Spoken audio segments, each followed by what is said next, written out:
Vintage Story is a very challenging survival experience, and if you're used to other block-based games, it might put off a new player. But with the help of some friends, I've compiled this list of tips for the new player to help smooth out your journey. So let's begin.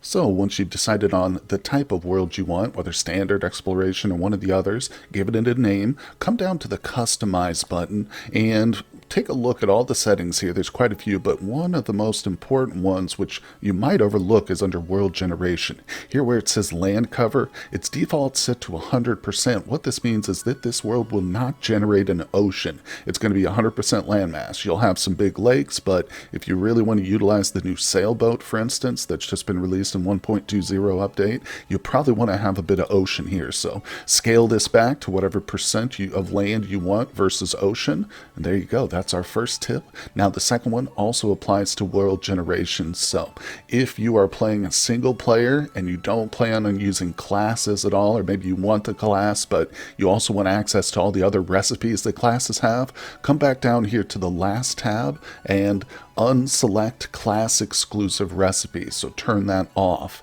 meaning that will give you access to all of the class recipes, and some of them can be very handy. In Vintage Story, unlike other block-based games, you cannot simply punch a tree to get wood. So that means before you really get started in the world, you're going to have to construct some tools. Now, once you've encountered the very unique and engaging flint-based mechanic and whipped up an axe head, let's say, you're going to need a stick to attach this to. So one of the best things to do if you don't spawn in an area that has access to quick early tree cover, sometimes you might not, you can find a bush like this, and there'll be a distinction here: birch leaves versus branchy leaves. Any of the blocks that you break which say branchy will automatically drop a stick, guaranteed, and boom, there you go. So that's great early game access to sticks. Now of course trees themselves will also have branchy leaves, but many of just the scrub brushes you'll encounter in the world also have branchy leaves kind of buried inside. Early on, when you've got a very limited inventory space, using your offhand to hold things like your torch or just random tools is really helpful, but keep in mind that when you have something in your offhand, it actually increases your hunger rate, just as if you were sprinting or jumping. During the early game, when you have very limited inventory space, it's easy to fill up those bags and find yourself walking past resources which you know you should return to and collect. So make sure you're utilizing the note system here on your map. Simply by opening this up and right-clicking anywhere, you can put an icon, a color, a name, and if you pin it, this will show up on your mini-map so you can track it as you're going through the world. You don't have to open up the big map. There are even mods which will expand on the note system too, but some of the early game things that I would definitely mark as I explore are surface ores that you come across, fruit trees which you might want to cut down and make your own orchard some point, wild crops and mushrooms, pine trees which bear resin. Those are very important because this resin, even after you collect it, will still reoccur. Any wild beehives you come across on your travels, even clusters of berry bushes are great. NPC traders are another big one. Clay outcroppings, peat outcroppings, and I'll even mark caves too for mid to late game adventures. With the complexity of this game, guys, the handbook is so critical to use, and of course if you hit the H button over anything in your inventory, it will bring up results for recipes and a description of the item. But another real handy tip is if you hold the shift button in the world and aim at something you want to inspect, then hit H, it will automatically bring up the entry so you don't have to search through. One mistake I made early on in my play was that I would throw out my rod. When I found my bags or my early storage chests were filling up, this was one of the first things I started to toss out, but don't do it. Throw out your feathers, throw out your bones, but keep the rod. This is going to become very important later on. As you get barrels, you can make some of the most fertile soil in the game using this, in addition to some other really great stuff.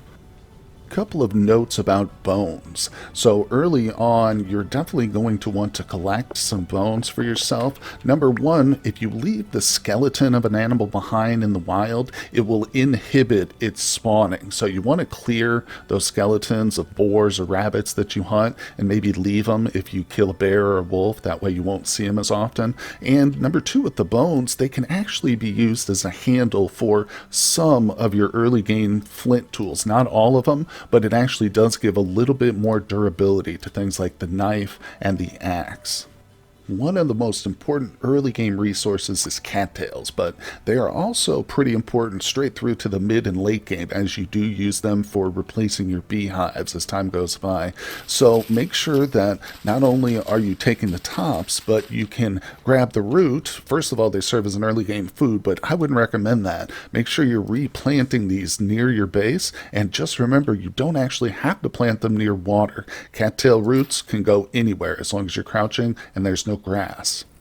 Torches light fires much quicker than the fire starter will. So for your very first fire in the game, you will have to whip up a fire starter, which of course is 2 sticks and a piece of grass between them. But once you've done that, make yourself a couple of dead torches and then light them off of that first fire. And torches in your inventory will last forever. They won't burn out as long as you're carrying them.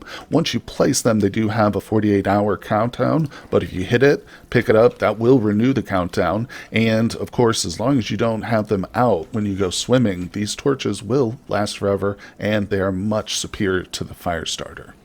Hay bales are an extremely useful block early game. So with just 2, 4, 6, 8 pieces of grass, you can make a single bale, and of course you'll need 3 of these to make your very first bed, which is going to be essential early game. But in addition to that, the hay bales themselves have an interesting property where they can be placed as normal, and then with your bare hands, they're almost instantaneously broken. So before I whip up at my very first door, I always use hay bales to seal myself in, and it simply cuts down on the time I have to take coming and going between my first early base. Mushrooms abound in the world of vintage story. You'll find them everywhere, but just like in life, some are good and some are bad. Very, very bad. Now, the best way to determine that is to whip out your knife and harvest the mushroom. Once you've got it in your inventory, you can see down here on the tooltip next to saturation, this one says it gives -7 HP. That means this is a poisonous mushroom. An edible mushroom won't have the negative HP marker on there. So the best thing to do with this is either save it and let it turn into rot, or just dispose of it. Get it out of your inventory so you don't accidentally eat it. Clay is incredibly important in vintage story for progression early on and crafting right on through the mid and late game for things like weapon molds and cooking pots, all kinds of different things. So red clay is probably the first variety you'll encounter in the world. Make sure you learn to recognize this substance as you're exploring around. Whenever you find it, mark it on your map. And if it's the first time you encounter it, I would recommend you pick up a couple stacks of it with your shovel and take it to your first little base and start your pottery right away.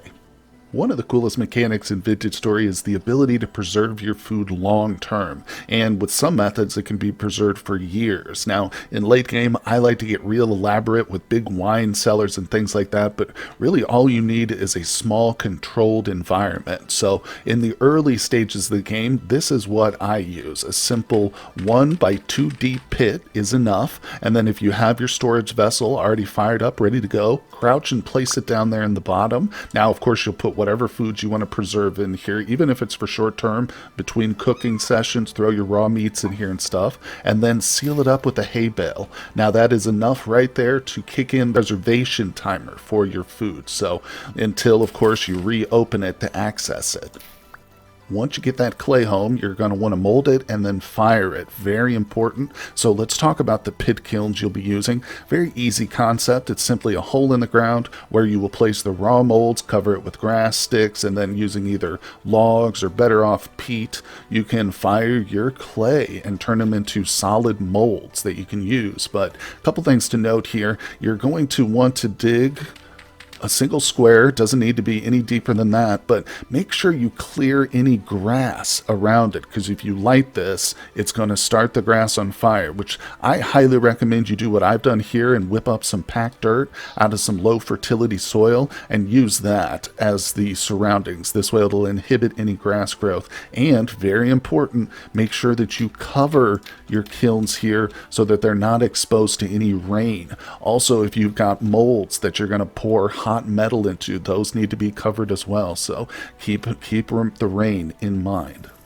Now that you got your pit kilns going, you got some food stored up, it's time to start cooking. So very important, of course, you're going to need a cooking pot, but once you've got this in a few bowls with optionally some crock pots made, it's time to really learn how to cook in Vintage Stories. So we can see we got our fire pit right here. Let's move this to the center. I struggled with this a little bit when I first started, so let's just go through some of the basics with this. You got your cooking pot. This is going to be the spot down here for our fuel. I'm just going to leave it empty for now, but you'll fill this with logs or wood, obviously. Now up here in the first two, you can think of these first two as your primary food. So whatever you put in here, if it's protein-based meat, poultry, that's going to make this a meat stew. If I were to put grain in here primarily, then it would make it an oatmeal. Or if I just put veg up here, it would be a veggie-based stew. So the first two are always the basis, and they need to match. They need to match in type and in quantity. Quantity is going to have to match across the board, but the first two, like I said, we'll start with a little single serving of meat.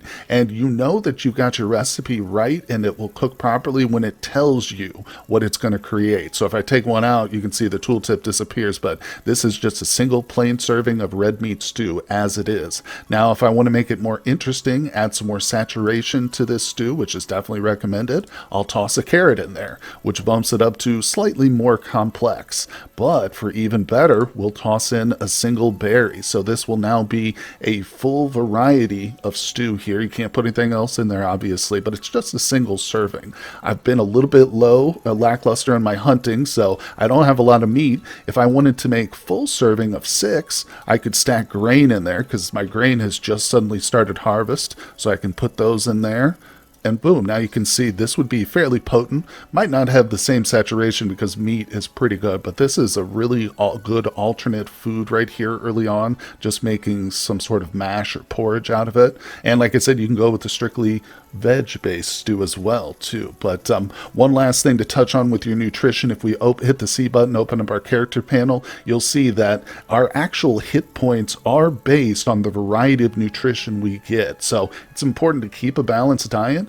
Dairy is going to be very difficult, nearly impossible to get in your first year, maybe even your second year. You're going to have to domesticate goats and rams to get dairy, but regardless, you should try and have a balanced meal. Don't neglect your fruit or your grain, folks. Now that we've mastered cooking, let's talk about food preservation itself. One of your big goals, even in the very first year of your playthrough, should be to be setting up yourself with a bunch of food for the winter time. And the best way to do that early game is sealed crock pots. You can see I've got 2 here sitting on the ground. One of them's good for 1.1 year, and this other one is 92.3 days. So quite a long time for those foods.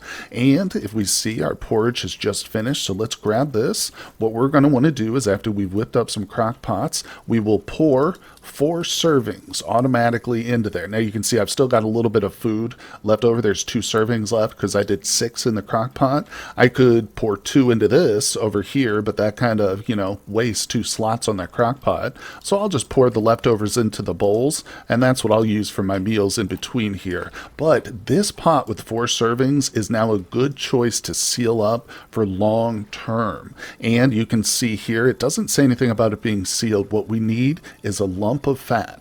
You can also use beeswax to seal these, but you're not going to have access to beeswax early on, probably. So lumps of fat are very important, not just for tanning your pelts, but also for preserving. And you can see the produced product says it's sealed if I go through with that. And of course, that will make this last for probably over a year. And if I were to actually put it in a proper cellar or contained environment, it would be even longer.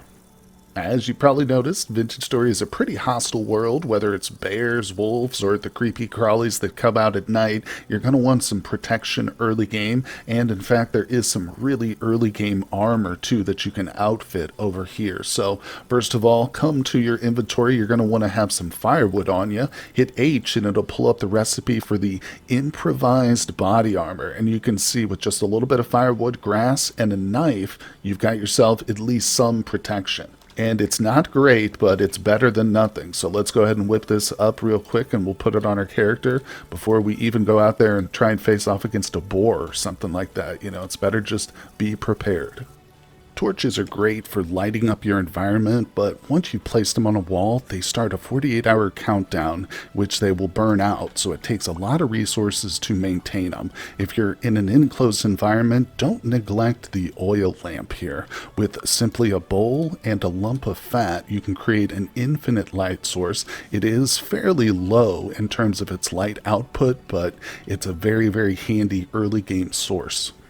And for our last tip, we are going to be talking about panning. That's right. So this is a very important mechanic in early game Vintage Story. If you're struggling to get that early copper, or maybe you just need a few more nuggets to fill out your anvil mold, well, don't hesitate to whip up a pan. It's a very easy recipe here. Just a knife and a quarter block or a piece of a log. And once you've got that, you're going to want to get some sand or some sandy gravel here. There are differences in the drop rate on some of these different types of gravel and sand, but it's really not that important for our purposes early on. We're just looking for copper. So you can check all those drop rates out on the wiki if you're interested. But once you've got your sand and your pan, you want to find some safe water where you're not going to have predators around you. And ideally, it's not got a lot of current. You just want to be still when you're doing this. It won't drive you as crazy. But next, you get in the water. So your character is submerged in the water, at least up to the waist there, and you're going to want to place the sand one away. Don't place it right next to the edge. If you have soil instability, it'll tumble down into the water. So place it one away from you on the land, then grab your pan. You do one click to load the pan and release the right mouse button, and then one more click and hold it. You don't need to be looking at the water. I could literally look at the sky here. As long as we've got it, there we go. And it's got a rare drop rate here, but you will start to get copper nuggets.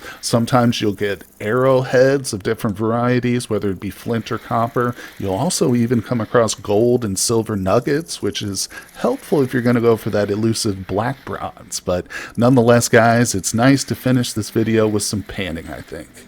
Thank you for tuning into the video, everybody. I hope you enjoyed it, maybe even learned something. If you're a veteran player and there's a tip that I didn't put in but you think I should have, leave it down in the comment section and I will make a part 2 to this video. But also big shout out to Wen and Bexy for helping me to compile this list and brainstorming with me. I really appreciate you too. And of course to everybody out there, I hope you have safe and successful adventures.